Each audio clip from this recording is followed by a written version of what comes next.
محمد باقر علیہ الصلوۃ والسلام.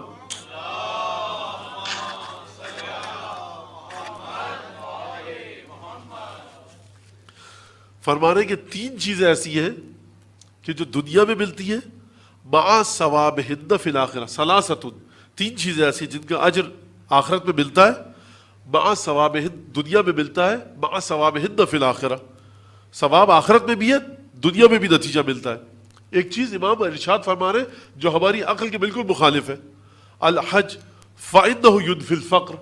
صاحب 5 6 لاکھ 8 لاکھ 9 لاکھ تک کا حج ہو رہا ہے. اب تو پیکج آ گئے حج کے 12 لاکھ 15 لاکھ کا وی آئی پی پیکج. بہرحال یہ جو وی آئی پی پیکج یہاں ہے، جب عالم غیب میں جاتا ہوگا تو وی آئی پی پیکج میں جائے گا یا نہیں جائے گا مجھے نہیں پتا، لیکن مولا فرما رہے ہیں 5ویں امام کہ 3 چیزیں ایسی ہیں کہ جن کا ثواب دنیا میں بھی ملتا ہے، ان کا اجر ایک خاص خاصیت ہے، ان کا ایک افیکٹ ہے، امپیکٹ ہے لائف پر، آخرت میں الگ ثواب ہے. پہلی چیز حج، فإنہ ینفی الفقر. حج فقر و فاقے تنگ دستی کو دور کرتا ہے. یا ابن رسول اللہ یہ کیا فرما رہے ہیں؟ 6 7 لاکھ 8 لاکھ چلے گئے، اگر کوئی مستطیع کروڑ پتی ارب پتی لکھ پتی ہے تو اس کے لیے مسئلہ نہیں ہے.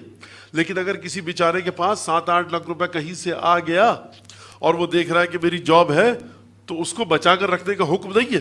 اس کے لیے ضروری ہے کہ وہ حج پر جائے. مولا یہ پیسے گئے، کچھ کر سکتا تھا، تنخواہ دار آدمی ہوں. دیکھو اگر تمہارے خرچے چل رہے تمہاری تنخواہ سے ہے تو خرچے چل تو رہے، لیکن کچھ مسائل ہے، بہرحال وہ زندگی میں نہیں گزار سکتا. یہ بہت باریک فقہی مسئلہ ہے، میں فقہی مسئلہ نہیں بتا رہا، میں صرف امام کی حدیث بتا رہا ہوں. فقہی مسئلے کے لیے جا کر اپنے مرضی کی توضیح مسائل دیکھیے. نہیں، حج پر جاؤ. یہ حج پر جائے 5 6 7 لاکھ 8 لاکھ ہاتھ سے چلے گئے. یہ میں فقیر ہو گیا، کیا کر کے آیا؟ 3 4 دن منا میں رکا، ایک دن عرفات میں، بشر میں سر مڈایا، احرام پہنا، مختلف صعوبتیں تکالیف جھیلی، اور اس کے بعد آ گیا. فقر بھی آ گیا، دنیاوی تکلیف بھی ہوئی، بدن نے بھی اذیت کی. اور اکثر جو حاجی آتے ہیں یا کھانسی یا نزلہ یا زکام یا بخار، تو یہ کیا امام فرما رہے نہیں، فإنہ ینفی الفقر، یہ تمہارے فقر کو دور کرے گا.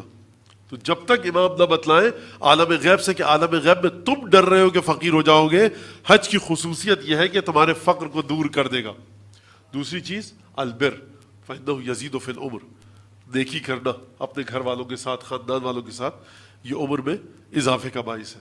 تو جب تک عالم غیب سے امام کی روح، اولیاء الہی کی روح امام معصوم کو بہت دور ہے، چھوڑ دیجیے آپ. حضرت زینب 14 معصومین میں نہیں ہے، حضرت ابوالفضل عباس 14 معصومین میں نہیں ہے، لیکن ان کے خواب ہمارے خوابوں کی طرح نہیں ہے. صرف یہ کہہ کر کہ صاحب یہ 14 معصومین میں نہیں ہے، ہم اپنے بچوں کو سکھاتے ہیں خدا کے نور سے پیدا ہوئے 5 تن، اور پھر وہ 14 معصومین، اللہ ایک امام 12 5 معصوم 14، تو ان میں تو نہیں ہے. لیکن ان کی لیول شخصیت کا یہ ہے کیونکہ یہ براہ راست متصل ہے معصوم کے ساتھ. اس لیے تسویلات شیطانی جس طرح انبیاء پر، جس طرح ائمہ پر کوئی حملہ نہیں کر سکتی، اسی طرح سے ان پر حملہ نہیں کر سکتی.